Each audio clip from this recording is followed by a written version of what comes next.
Nigerians, it is over for Tinubu. After listening to what this man just exposed for inside this particular video about Tinubu, I don't finally see the reason why this boy VDN, very dark man, talk say na only fool na go vote for APC 2027. Make una come hear this man. Im own reaction for so many questions. So be like say one journalist dey ask am for inside this particular video about the happenings in this country. But na wetin come tell Tinubu for your own face for inside this particular video. Na wetin I no go lie make President Tinubu hear.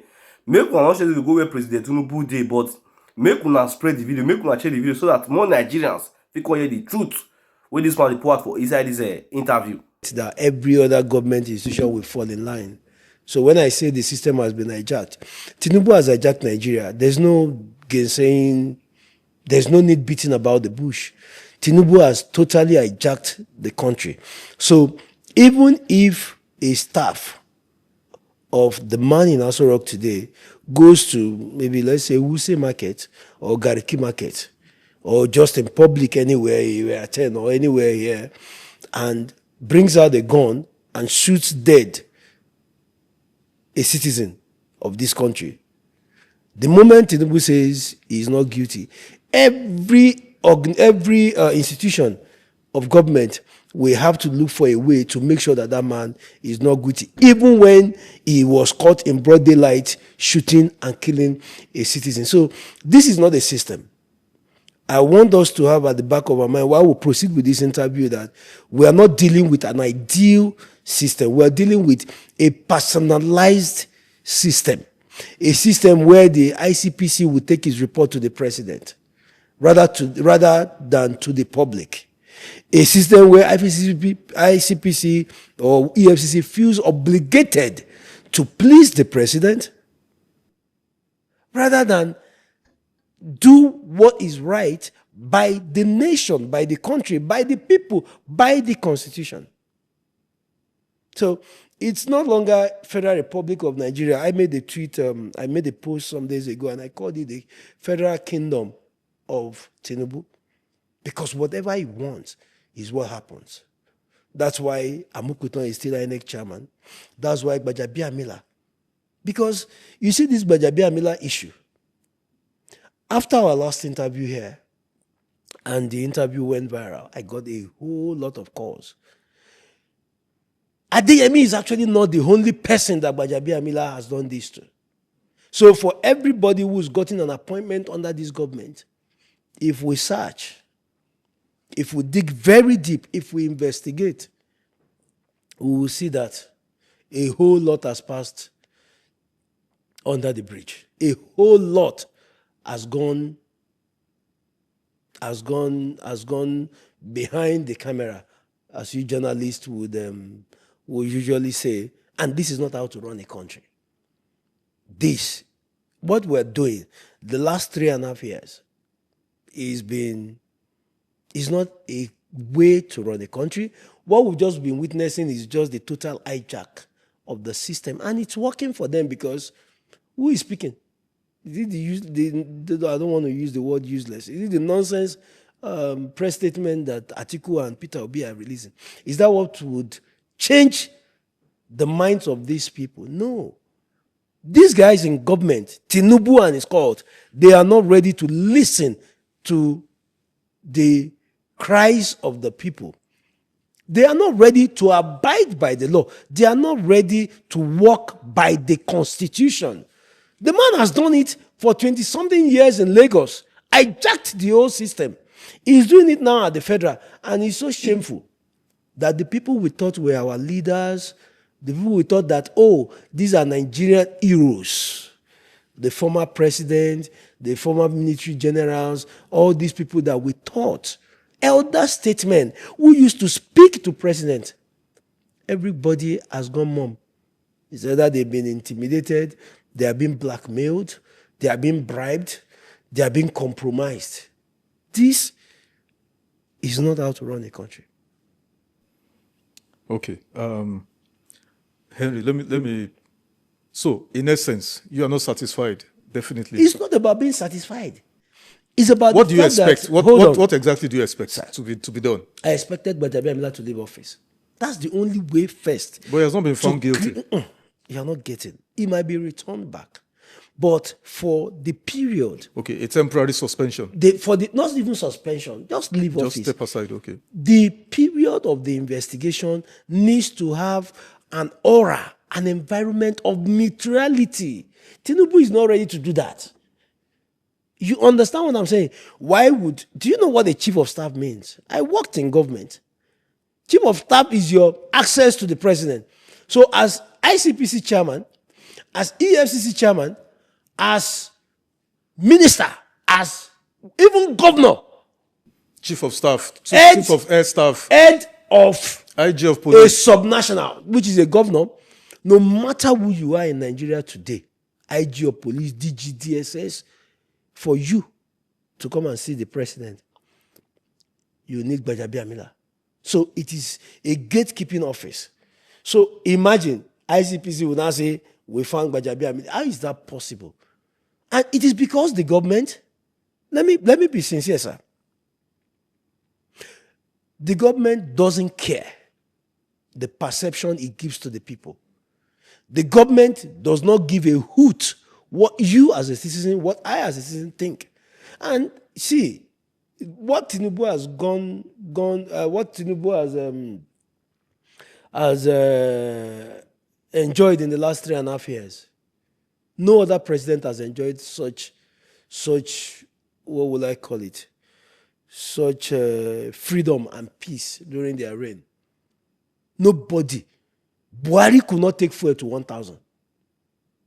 As tough and strong as he was, he couldn't take fuel because he understood that Nigerians were going to resist. But look at this man. Fuel today is 1,300 naira. And nobody is able to say anything. Tinubu has not come to lead the country. He has come to rule the country. And I hope that as a journalist, you're able to find out the difference between leading as a Democrat, as a president, as an elected president, and ruling. Ruling is what Mobutu Sese Seko did. Ruling is what Idi Amin did in Uganda. Those are rulers. Nigeria's constitution does not allow for a ruler. It allows for a president, a leader, someone who converses with the people, someone who carries the pain of the people through the process of healing, of development, of progress. What we have in the last 3.5 years is like it deliberately wants everyone to become poorer. 4 days ago, I saw a text message from a sitting governor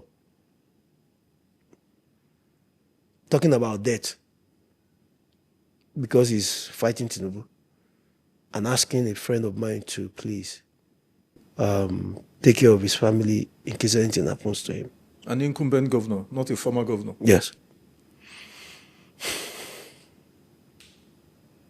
I don't know if I'm supposed to say it, but anyway, it wasn't a text to me. Yeah. But I'm just saying Exactly. that the governor. Is under threat. Do you know what this government is doing to opposition?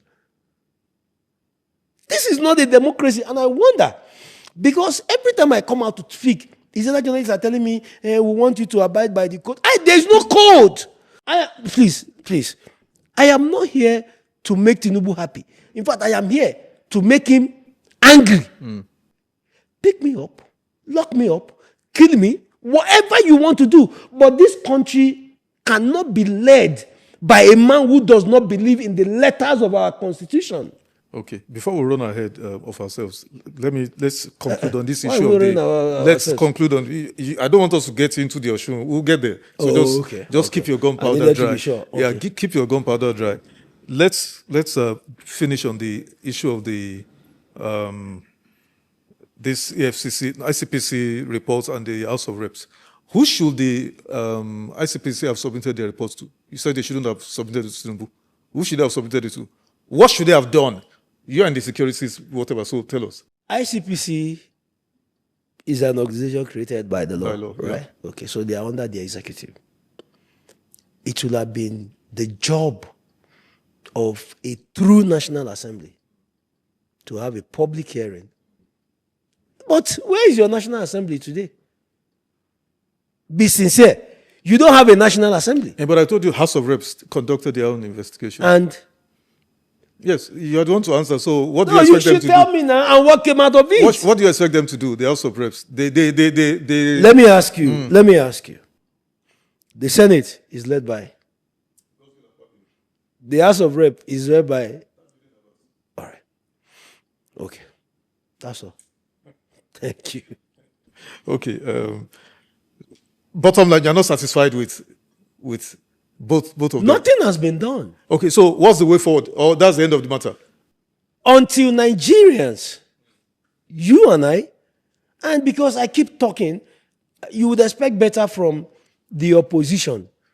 The reason this matter is currently the way it is today is because nobody has challenged the madness that the APC pushed to our face as investigation. You asked me questions about this Gbajabiamila's case the last time I was here, and I told you that there is no government agency in Nigeria today that will find Gbajabiamila guilty if he remains chief of staff. I said it here clearly, and that is what has played out. So even if you call EFCC, even if you call the DIA, even if you call DSS, you're going to come back to the same, what do you call it, conclusion. But try and involve a foreign organization that does not have any bias or that is not loyal to Tinubu. Just an independent organization. Bring them from Ghana here.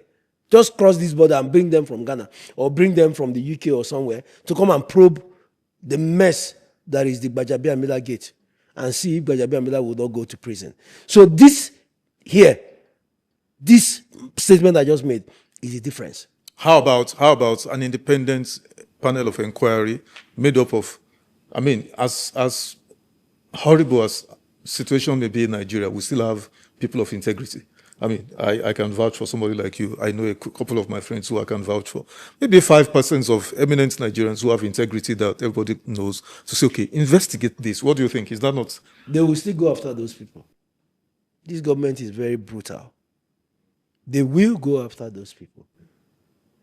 A government that is building mansions for judges is not ready for rule of law. A government that is publicly building and presenting mansions to judges is not ready for the rule of law. Is there a problem building houses for judges? Yes, there is a. How or why? The judiciary is a different arm of government. An independent arm of government. So the most basic, I'm not even saying the high thing to do, the least you expect is that if judges need accommodation, you put, they will cost it, they will do advertisements, contractors will submit their bids and everything. They will put the cost of those buildings, their accommodation, their vehicles, everything. They will put the cost in their budget. So they get their allocations directly. First line charge. There is no interference, there is no meddlesomeness, there is no management by the executive. Imagine Wike, Nyesom Wike, an appointed minister, a minister is now standing and presenting houses to the topmost hierarchy of our judiciary. It's not acceptable. Sir, in no climb is this acceptable. In no climb. In no climb would you accept. And do you know what I heard? Because I now started to dig deeper. What's the relationship between this man and the judiciary? And I found out that even Nyesom Eze. Okay, the FCT no, let me finish. Nyesom Eze Nwo Wike, so that you don't think I'm calling his name fully. Do you understand? He has had a relationship.